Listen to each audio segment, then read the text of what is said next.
जीवन बीमा भनेको एक वित्तीय सुरक्षा उपाय हो जसअन्तर्गत बीमित बीमा गर्ने व्यक्तिले बीमा कम्पनीसँग सम्झौता गरी निश्चित प्रिमियम तिर्छन्।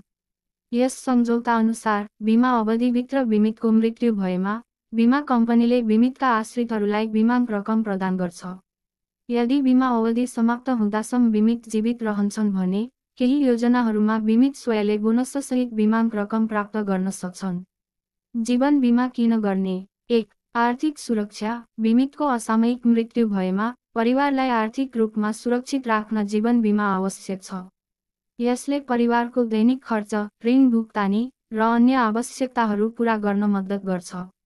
2. बचत र लगानी। जीवन बीमा योजनाहरूले बचत गर्ने बानी विकास गर्न मद्दत गर्छन्। बीमा अवधिको अन्त्यमा बीमितले जम्मा गरेको रकम बोनससहित फिर्ता पाउँछ, जसले भविष्यका आवश्यकताहरू पूरा गर्न सहयोग गर्छ।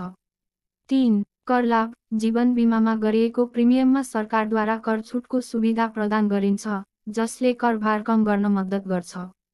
4. ऋण सुविधा। बीमा पोलिसीलाई धितो राखी बैंक वा वित्तीय संस्थाबाट ऋण लिन सकिन्छ, जसले आकस्मिक आर्थिक आवश्यकताहरू पूरा गर्न सहयोग गर्छ। जीवन बीमाको आवश्यकता र महत्त्व। पारिवारिक जिम्मेवारी। परिवारमा कमाउने मुख्य सदस्यको असामयिक मृत्यु भएमा जीवन बीमाले परिवारलाई आर्थिक रूपमा सुरक्षित राख्छ।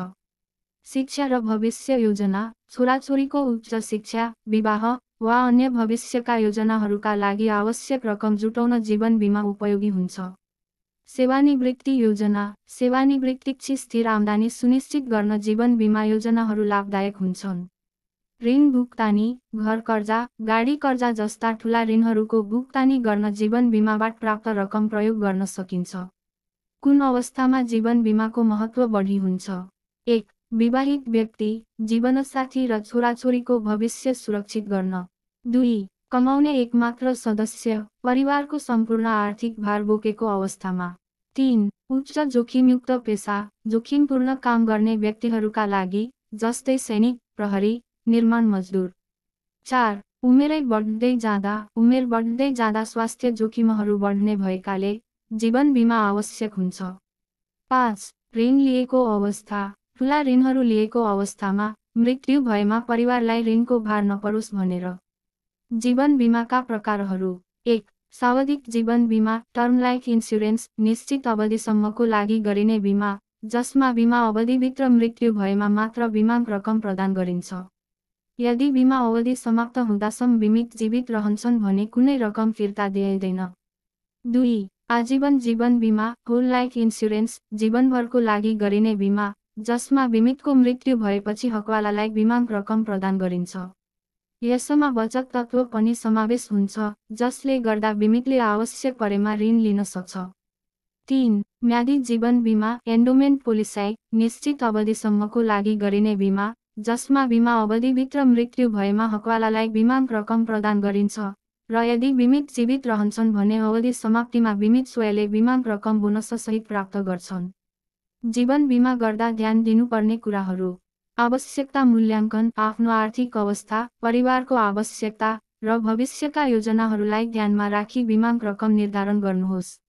बीमा कम्पनीको विश्वसनीयता। बीमा कम्पनीको वित्तीय स्थिति, ग्राहक सेवा र दाबी भुक्तानी इतिहास जाँच गर्नुहोस्। पोलिसीका शर्तहरू। बीमा पोलिसीका शर्तहरू राम्ररी अध्ययन गरी कुनै लुकेको शुल्क वा शर्तहरू छन् कि भनी सुनिश्चित गर्नुहोस्।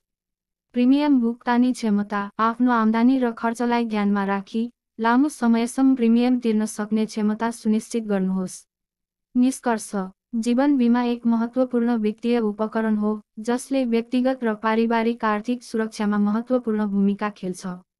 यो भविष्यका अनिश्चितताहरूबाट जोगाउन, बचत गर्न र कर लाभ प्राप्त गर्न मद्दत गर्छ। आफ्नो आवश्यकता, क्षमता र भविष्यका योजनाहरूलाई ध्यानमा राखी उपयुक्त जीवन बीमा योजना छनौट गर्नु बुद्धिमानी हुनेछ।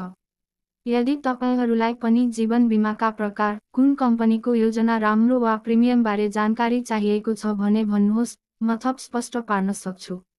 शरद नेवा, जीवन बीमा परामर्शदाता। Mobile number 9,81,39,06,149।